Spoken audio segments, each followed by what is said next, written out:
Welcome back to your favorite podcast, Two Homeschool Moms. I'm Nickie. And I'm Ashlee. If you're looking for real, raw, and relatable moms who talk all things homeschool and mom life, you're in the right place. You're coming to see.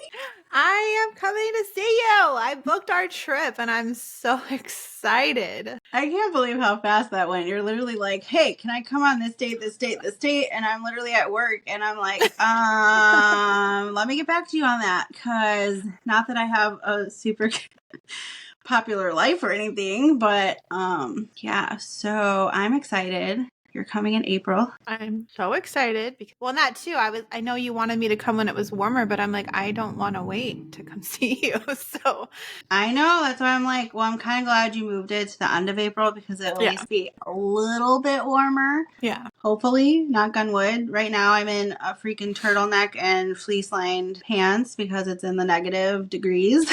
Oh my God. It's not going to be like that in the end of April. No, but there's no never way. Say never, because our weather has been off its rocker for the last couple of years. It's just been all over the place. So it's hard to say, but it won't be in the negatives. We might get snow still in April, but that would be cool. I could handle it. I mean, you're not here for long enough, but I wish you were here like longer than 2 days. But there's so much we can do still, like touristy things, because it's your first time in Chicago, right? Mm-hmm. Yeah. In Illinois, never any of it. And then we could scope out like where the property you're going to buy is. So very close to my house. We'll see. We'll see. Definitely not in Illinois, but maybe on a border somewhere. On the Indiana border or the Michigan border or the Wisconsin border. You know, we got lots of borders. Yeah. Iowa. Yeah. Yeah. I'm excited. I'm excited. I literally told Molly that you were coming and that you booked a flight, and she's like, when? And I'm like, in April. And she goes, when is that? And I'm like, in April. I'm like, it's January. You figure it out. And then she's like, oh, I'm not going to be able to sleep. And I'm like, well, you better, because it's still 3 months away. Yeah, I'm super stoked. But that's why I had to just like get it out of my mind, because also we're booking our summer trip. And so I was like, I need these trips to just be booked so then I can just look forward to them and then we'll be all good. So well, and you're traveling for work. So traveling for work. Nail this down. I'm literally going to be traveling once a month, probably for the rest of the year, between work and personal vacations. So I'm excited. So if my husband is listening to this podcast right now, he should know that I'm likely going to ask him when I can go out there and afford to come back by you, maybe in the fall again. Yeah, I think you should come closer. Like, when did you come? You came like first week of November?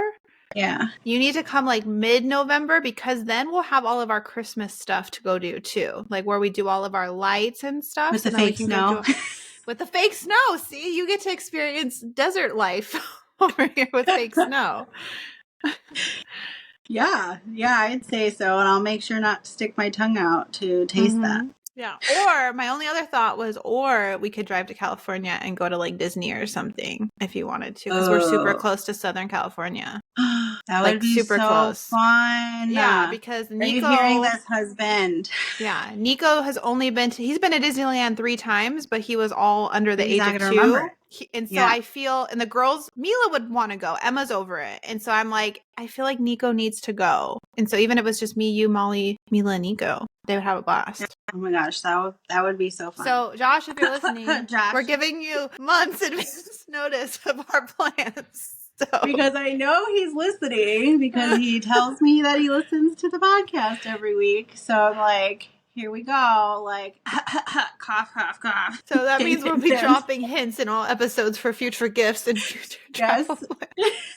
Like, husbands, get it together. Come on. So I'm excited, though, to come visit you, because then we can film these in person together. So that will be super fun. Even just like a couple, or take a freaking ton of pictures and get some together videos. You can see both of our faces together. Yeah, which is so funny, because when I was out there, we didn't really think to do like any, I mean, we have a ton of pictures, but I literally only have like one video where we're like, which we use in our YouTube intro, if you're watching our YouTube channel. But I'm like, we need more of those. Yeah, so I'm excited. I can't wait. I wish it was sooner. What else has been going on? Any update, or besides you coming to see me? I'm really annoyed with the post office, but that's just another issue. I ordered a whole bunch Oh, of stuff. What? no, I was just going to say, why don't you tell everyone what you didn't know about me until literally a day Oh, ago? okay. So, because it is the post office. So, that's not why I'm mad, but I've been selling a bunch of curriculum. And so Nickie bought something. So I'm in my PayPal account, like trying to get shipping labels. And I see Nicole. And I'm like, I know I didn't sell anything to a person named Nicole. And so I'm sitting there. And then I look at the last name and I'm like, oh, Nickie's real name is Nicole, because you've never on anything that I've known from you have said Nicole. Ever. I died. Ever. I couldn't stop laughing because I'm just like, is she serious right now? Like, she didn't Dead put two and serious. two together that, like, Nickie stands for Nicole for Which most I people. know that. Yeah. But like not for you. I would never picture the word Nicole with you ever. Well, when I was growing up, I was always Nicole because my mom had to throw an H in there, Yeah. to be special and unique, which was never on anything that had names on it because at that time no one spelled it that way. So I never had a cool keychain or, souvenir on vacation because I had an H in my name and I hated that. And I either would have been Nicholas or Nicole. So Yep.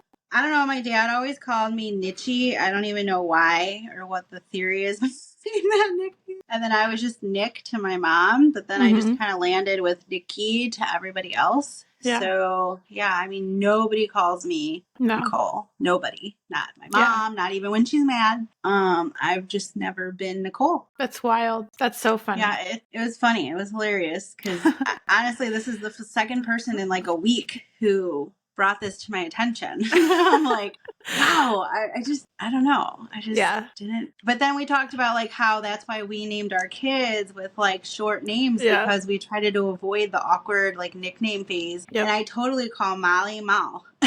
Yeah, I call Emma M, and I'm just like, and I tried. I'm like, 4 letters will be their name, and that is it. Yeah. So I don't know. I have a friend who tried to do it that way too, but she picked longer words and she just refuses to call them by a nickname. And so her husband does. And like it cracks me up every time because she'll sit there and like say the whole name out and her husband will like shorten it. That's fun. Well, so here's my other thing too. Like I think if you give someone a nickname, like if you choose to shorten their name, that's a more like a friend level intimate thing. So I get really annoyed when people call me Ash that are not, that are just strangers. And I'm like, how do you know you can call me that? Like, first of all, I don't really like it. And second of all, that's like a different level to be able to call me by half my name. So I'm not a nickname fan. It's true. I think if anyone called me Nick, I'd be a little peeved because my mom. It's weird, right? Like that's not my name. So yeah, it's not how it's written. It's not how like no one calls me that. But I have another like wait, tell your post office story. I was just gonna say, so I ordered stuff from Moving Me on the Page, and they literally shipped it the same day. I was so impressed, and it's what Emma's gonna use at the end of this school year. So it is something I need. Well, I've been tracking it like a psychopath, and the post office lost it. And so Moving Me on the Page has been wonderful, amazing. They basically said any package that went out that day, the post office scanned it and lost it. And so I just want to complain about another government ran system. Like we complain about public schools, the post office also sucks. But anyways, that was my update. I'm still waiting for that, and I want like it. So, like a psychopath. Like I track stuff. Like I'm like, even though it says it'll be delivered tomorrow, I'm like, but what if? What if it comes today? I would love to know. So, what's your update? Well, I guess we could change our tone because my update is not funny or hilarious. Oh, man. But all right. No, it's just I wanted to share this story because I feel like I'm not the only one who's gone through it, and I think people would relate to it and maybe also be able to give or suggest how to handle it. So as we know that I've mentioned in several videos, my kid is going through a phase. She's going through something. I can't explain it other than it's difficult. And so when I was cleaning and filming a video of me cleaning a homeschool area, I came across a section of our house that there's like a little corner, and to be honest, we literally never go to this corner because we can't really reach it. So this corner I decided to clean because there was stuff that I could tell was back there. And I'm like, well, it's probably been back there since we moved the freaking bookcase there. And I came across like, I don't know, 30, 40 pages of my kids' schoolwork. Not done schoolwork. Now I sat there and I kind of just stared, and I wasn't quite sure what to take of it. And it was majority like math related, which is not her favorite subject, but I give her these things. I don't grade them. I don't even really check them, obviously, because they're, who knows how long they've been back there. But I don't grade them or check them because it's honestly just practice that I need her or want her to do, because I know she struggles with math. And so I'm trying to get her to build her confidence by giving her easier sheets to complete so that eventually she'll move up to harder stuff. And it's just kind of been her independent work that she does and has done pretty much since we started homeschooling. And that's why I didn't think to check it either, because she's smart. She doesn't throw all of the pages back there, just the ones she doesn't want to do. So she still like puts them in a spot, the ones that she completes. So I don't like count. Like I don't go, oh, well, I know I gave you 4 today. Is there 4 here? So I found this stack, and like I had to come up with a consequence because I felt like if I didn't, I don't know, it felt like it would be pointless, right? Like if I didn't have some sort of consequence. So I ended up telling her she had to complete them by not a specific time or date, but just if she wants her games back, she had to complete her sheets that she stuffed and like has been lying to me that they've been completed. She wasn't happy.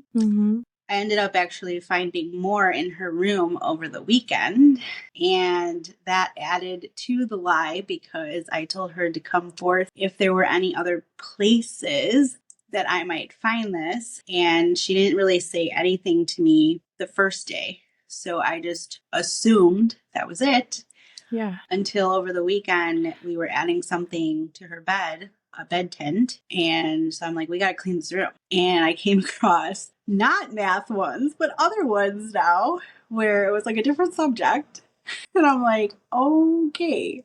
And of course, she was standing there right when I saw it. So then I'm like, well, do I add on to the consequence? Do I not? But like she has since completed all of the math ones. But I'm like, I struggle with that. Like, you know, we're homeschoolers for a reason. I don't know if that I give these to her as not busy work, but to really help her and build her strength and her skills. And I know people are like, well, you give your child homework, and it's like, yeah, I do, because I want her to succeed. So yeah, I don't know. Well, I think there's 2 parts to that. I don't think it's, one, maybe just in general, maybe it is too much. Maybe she's like, you know what, Mom, I don't want to do this. It's too much. But that's one part of it. But the part that would upset me is the lying, and it wasn't just a lie. It was, she was intentionally trying to hide it from you. And then you gave her a chance to own up to it. And then it still was another lie. And, you know, that is what would hurt me. I wouldn't care if people were like, you give your kid too much work or too much homework. That's not the point. The point is there was trust broken. And I think that's why you were so upset. And I think honestly it could have been there for so long because it was stuff behind something that she may have even forgotten that she put it there.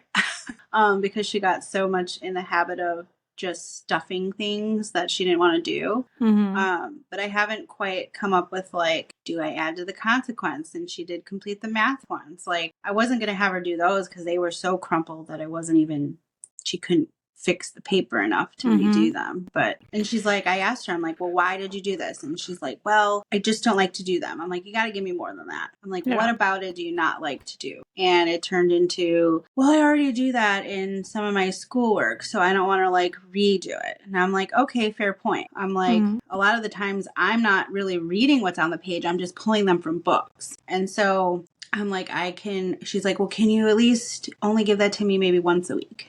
And I'm like, okay, cool. So like a conversation came out of it, and like I got down to the bottom of why it happened or why she did it. That doesn't mean that it wasn't still a struggle for me to figure out how to handle it. Yeah, and I think that's because you're taken off guard, right? You're like, you Mm-hmm. weren't expecting this, and then it's a weird dynamic. Whenever my kids do something that breaks my trust, because I would rather them tell me I lit the house on fire and tell me Yeah. they most of the time if they tell me something up front and don't lie, they normally don't get in trouble. If I find out they lied, it is all hell in our house. And there any level of privacy that they have, any level of trust is out the window. So, my oldest, she's better now, but when she would break my trust, man, I would sit in her room with her. I'm like, what are you doing? Like, there was no level of privacy. I was in on every single thing, checking every single paper, because private or trust is totally earned, and it's a privilege. If you Yeah. want to go to your friend's house, that too, like, you're not allowed to go to your friend's house because I can't trust you. Like, it's not going to happen. And so I don't play around with lying at all. Yeah, so that was the one thing that came out of this is I'm like, well, some adult is going to be sitting there while you do those pages because now I can't trust that you're not going to shove them somewhere and I'm not going to be able to check them. Or if I'm at work, like I want to make sure they're being done. And so now she has to sit with someone and do it. And she was used to being pretty independent there, going in her room and doing it with the door closed or wherever she was. So nope, that didn't happen today. And she came down and handed me the one I gave her. And honestly, like, it's not a lot. I literally give her like 2 pages a day. I mean, it's not like I'm overwhelming her with hours of work. But yeah, so that was my story. That was my long update. But I think we can transition this into maybe going digital. That'll be a little bit harder to get out of if it was digitally done, because a lot of the digital items are done and recorded and graded or whatnot for us. But I don't know. Yeah. Let's talk about using technology in our homeschool. Well, that's a great, so technology can be beneficial to us and to like tracking and grading and still having them do stuff independently, but then us not having to be like a hawk watching it because we can just log on and see if they did it. So I think that's important with technology. And then we can also bridge that into trusting kids with technology, how to keep them safe, how to teach them about the dangers of technology, but then also the benefits of it. Our kids are growing up in a technological world. Is that a word? Technological? Am I saying that correctly? Hold on, now I have to think. I have to use my brain. Technologically. A technological world. I don't know. But you know what I'm saying. Like, yeah, I know. Everyone else does too. Like, you can't get by in this day and age not knowing how to work technology. So that's what we're going to talk about today. Yeah, and I think there are definite benefits, challenges, using any type of online resource, whether that's an app on your computer or just a website, or bringing it to an iPad. There's a ton of, we're going to get into safety as well, but there's a ton of things that we have to prep our kids for. And I know this is kind of a controversial subject because I know some people would disagree with us on prepping our kids for the dangers of the internet. Yeah. Because it is a scary place and we don't want them to think or know all the scary things yet. But I think safety and internet and technology is a whole other level that to me is important to discuss. Yeah, I agree. And if we don't discuss it with our kids, someone else is. So as much as anyone thinks that you can shelter your kids, you can't. You can have your home device free and your home technology free, but if they're going to see it in the real world, they're going to see it by a friend, another parent, and so you have to equip them with the proper usage of technology so they're not like in shock, because technology is overwhelming. You can find anything online, and that's the scary part, but it's also the good part. You can learn from it too. So, speaking of learning from it, so the way we incorporate it in our homeschool is we have educational apps. We have Prodigy. that we use for math. We've used Khan Academy before. There are other games that I would consider not educational that she obviously is on her device, which I've had to have a come to Jesus about, because she was not understanding the dangers of just talking to people in video games, and her not understanding or grasping the effect of this is not your actual friend. You don't know this person unless you actually do know them and you've added a physical life, real life friend to your game. And that's been a hard one for her to truly understand the difference of. The scary part of any technology is as much as I think we want our kids to be able to be free and play games, there are bad people on there. There are people that will try to talk to kids. And so my recommendation is always turn off any chat features. And if there's not that option, it doesn't have a place. You can't play it because it's so unsecure. I go back to Emma and her friend that she knew, real life friends, would play, I'm going to say Roblox together. They knew each other. Well, my father-in-law wanted to play with Emma. He wanted to play like one of her games with her. And so Emma and him were friends and they're playing. And then her other little friend started talking to him. Not that there was anything malicious there, but I'm like, you don't know who he is. Like, he is just some random person on this platform. And that's when it really opened my eyes. Like, yes, I know who Emma's talking to, but she could easily add somebody else. And so that is when all of that got taken down. Or if there's a lot of games where I can't figure out how to turn it off, or they're too smart, and then they just can't be in our home because it's too risky. People are too malicious out there. Yeah, and it's, you know, we could talk about it for pleasure and we could talk about it for educational purposes, but even for educational purposes, let's say they're playing something on a website on our computer and not on an iPad. They would have access to Google, YouTube, different things like that, that all carry their own weighted risks. And I didn't know up until recently that there are kid-safe search engines. And so I did a Google search and there's actually a Google Kid space, which I didn't know about. I haven't done a whole lot of digging there to see how good it is or anything like that, but I wanted to bring attention to it as some people may not know about it. But there's also Kiddle, and Kiddle is what we use for like a safe search engine. It basically allows the kid to still search like a Google search. It's just going to bring up good articles for kids.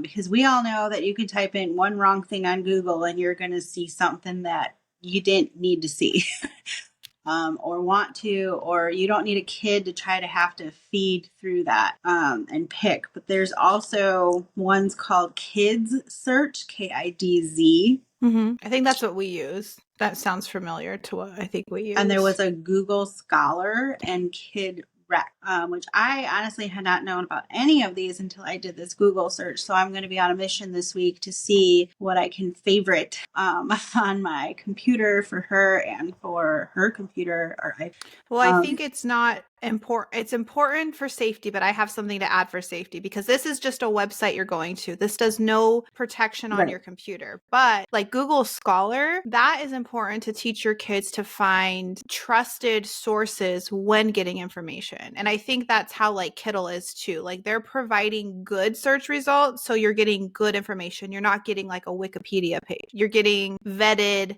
resources. So like when you're researching a project, it's cleaning it and filtering it for kids or for educational purposes. So I think that's really important about these search engines. Yeah. And I mean, if you're not aware, we could even go into YouTube Kids, because that is something that I recently had to tell her she's no longer able to watch that without an adult being present anymore. Because so many things get passed on YouTube Kids that are not kid friendly. Or like anyone can make a video, and say that it's Minecraft or whatever. And then, 30 seconds in, you start seeing inappropriate things. And YouTube can only, well, I won't say what YouTube can only do, but it's not perfect. It's not better. So don't just give your kid a tablet and let them give run them these off. few kids and run off and think that everything they're going to see on there is appropriate. It's not. And you have to be the helicopter parent when it comes to technology. Because while yes, it could be a lesson learned for when they do come across that. But if you don't know it, if you're not there, if you don't see it, if they don't come to you, then who's having that conversation? Yeah. Are they having it with their friend before they come to you? Or I think that's, encouraging that open communication with your kid and their online activities and experience is probably the number one thing. No matter what they're on, whether they're on an educational one or not. So you could still chat or sometimes do some of those things on those as well. So just having to make sure that open communication is there will help save you a little bit. Yeah, I agree. And that's what, as much as we can help be helicopter parents and we can watch what our kids are doing, try to have every, thing installed to make it safe. That doesn't help when your kid is with their friend and their phone is free reign and all it takes is a search and kids are curious. So we can't sit here and act like we didn't do things as kids. That the internet was coming out when I was a kid and I remember the things I did on the internet. It was not okay. Should we talk about that? Should we? No, I don't. I mean, I was in chat rooms. Yeah, and I had no idea half the crap I was doing or talking about, but it was extremely inappropriate. I would faint if my kids were doing what I did on the internet. I ended up, and I'm just gonna say this because I can, because now I can laugh about it. Okay, but I ended up in a role play chat room when I was probably 12 or 13 years old, and I thought it'd be like playing Barbies with my friends. No business being in there. Nope. Even if it said 18 plus, that was yes, I have to be in this. And you would say you were 18. Right. Because there was nothing that would stop me.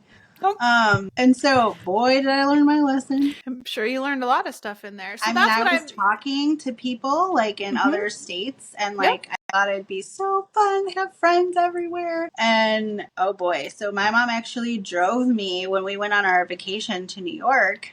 I was probably a freshman in high school. And it was probably about a year after 9/11. So we were seeing the 9/11 site and stuff like that. And I had been talking to this kid for forever. And so my mom's she knew about it. And she's like, well, if you're ever going to try to meet him, now's the time because I'm here. Boy, what were we thinking? Well, anyway, he didn't show. So that just told us because he was probably not who he said he was. So no, true story is I ended up this is not what I'm telling you to advise your kids to do because like I said, this was new and upcoming for our parents. They didn't know how to deal with this. This is 15, 20 years ago. Yeah. They didn't know what to do or how to handle it. This is a new thing. So anyway, I actually found him and he's a Facebook friend now. He was real and he was who he said he was. A little weird, not gonna lie. Yeah, this is all bad. This is what you don't do. This is what you don't do. This is exactly what you have to monitor your child because now, that was innocent back then, that was things that were very new. And now it's a million times worse because there's Tinder and there's you name it, it's out there. The internet is not always a safe place. Well, it's not a safe place. I mean, it's never a safe place. I mean, and so that is where if you think that you have every child protection, every block, I'm telling you, I have everything. I have it through Apple. I have it through Google. I have it through our internet provider. I have it through Norton. I have 4 blocks on any technology my kids touch, and I can tell you they can still get around it. So it is not safe. It is always bad. But also my kids know what's on the internet. They know that there can be inappropriate things on the internet because I can't shelter them from everything. And so that's what is most important is that it's trusting and being responsible. And so that's where it goes into my kids have no privacy online, or my oldest does have a cell phone because she's away from me a lot. She goes to co-op classes. She goes to friends' houses and I need to be able to talk to her, but there is no passwords that I don't know. There is nothing that I can't see on her phone. There are things installed on her phone that she doesn't know of that let me see things if she wanted to delete them. So there are tools, but also you have to understand what you're giving your kid. You're giving them access to absolutely everything. good, bad, and it's a little scary, but there's a good side to it too. Yeah, and there are what I would call support groups for us parents on Facebook, because I'm in some of them. And the amount of information that they give that I would have no idea even existed to help be able to see, or like you said, you have things downloaded on their phone that they don't know about. Yeah. The amount of resources that they give in those groups are so informational. And I take a lot of that, even though she doesn't have a phone yet. Yeah. I still want to be able to follow the times and be able to understand how to incorporate these things when I need to, and when, you know, I have to eventually get her a phone. But there are so many ways in, you know, the importance of not sharing personal information, and monitoring their screen time and setting the limits and having all of those things in place. Because like you shouldn't give your kid privacy at this point on the internet or anything on a device like that, because you'll be like me in a chat room meeting a guy in New York. So yeah. Right. Yeah, it's hard though, and so Nick and I go back and forth. So Emma has had a phone, we'll say altogether for 3 years, but portions of that she didn't have access to it for like 6 months at a time, because we battle with it. We don't want her exposed to bad things, but also half of my younger years I was sitting on a house phone talking to my friends, and that doesn't exist anymore. All of her friends that she wants to talk to have cell phones, and so I don't want to not let her talk to her friends either. And so it's like that, or it's not balance. verbal anymore. It's all through text. Well, like in that, but like her friends will actually sit and talk on phones, which is good and bad, kind of annoying sometimes. But you know what I mean? Like, I don't want to take that part of like my childhood that I spent a lot of time doing. And so and shelter her in a way that, you know, right. like it was just as not dangerous, but it was just as important to have these conversations then as it is now, except I think it's even more important now because there's just more access to things. Yeah. That Definitely. we didn't have then. Yeah. But and I can imagine how you go back and forth. Yeah. But I feel like I go back and forth just with the freaking iPad. Yeah, it's because it's like the how much time are they spending on it? Or like I felt too, like even when Emma was talking to her friends a lot, she was ignoring her siblings. And so it's like, hey, you know, this device doesn't excuse you from still participating in like our day-to-day life. And so it's them too learning how to deal with it. Even us, I struggle with how much time I spend on my phone, and that's new. We're all going through that at this point. Like, what is a good balance of it? I don't know. But think of like how it made us change over the years, our attention spans. And do we want that for our kid? I mean, I feel like it's inevitable, but like trying to prolong that as much as possible. Yeah, is trying key to prolong for me. it. Yeah, I agree, but then also I'm a huge advocate for teaching kids about technology. In not even like cell phone. I'm talking about like how to work a computer. Like it is such a huge part of life now that it's like, well, we could even go further into that right there and say all the AI stuff that's out there. Yeah, that is going to be our children's future. Yes, computers Why would we not educate them on it? Exactly. And teach them how to use it safely. And that AI is not more intelligent than a human. It's a different type of intelligence, and how to use it as a tool, not a replacement for humans, you know? Right. And, you know, a lot of people are like, oh, AI, and like push back, but like, hey, it's helped me. I think we can use it as a benefit as long as we use it, like you said, as a tool, because there are definitely things that I wish, AI right here, all my notes. I use that as a basis for my notes for this conversation today. It helped, and like kids should be able to use it for those reasons as well, and use it as a base point. Maybe if they're struggling, they can use it as a stepping stone, but it's never used to just like answer all your questions. Like it's got to be used as like an educational stone. Yeah, we can't ignore that AI is here. I work in the corporate world, and I've worked in the corporate world for 13 years now in the same industry, and we talk about it constantly. How is AI going to be more involved? The top paid people at my job and the people or the positions that always need filled are coding and anything to do with computers. And that is in any industry. And so if we are not getting our kids used to computers and coding, they're going to be unfortunately, they're going to be behind. That is what most jobs will turn into in the next 10 to 15 years. They have to understand the basics of coding, which to me seems insane.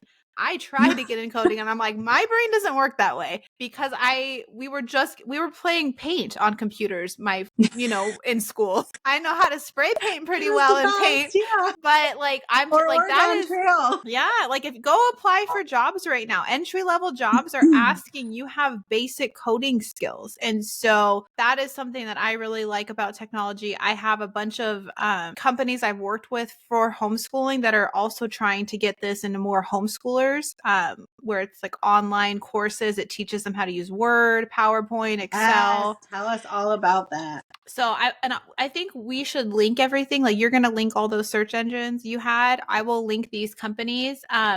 The one that I like best to share is called Techno Kids. They go all the way from kindergarten to high school level courses, and there is everything. Anything to do with a computer, there's a course for it. So you can either buy like year long where there's like 20 different modules to learn.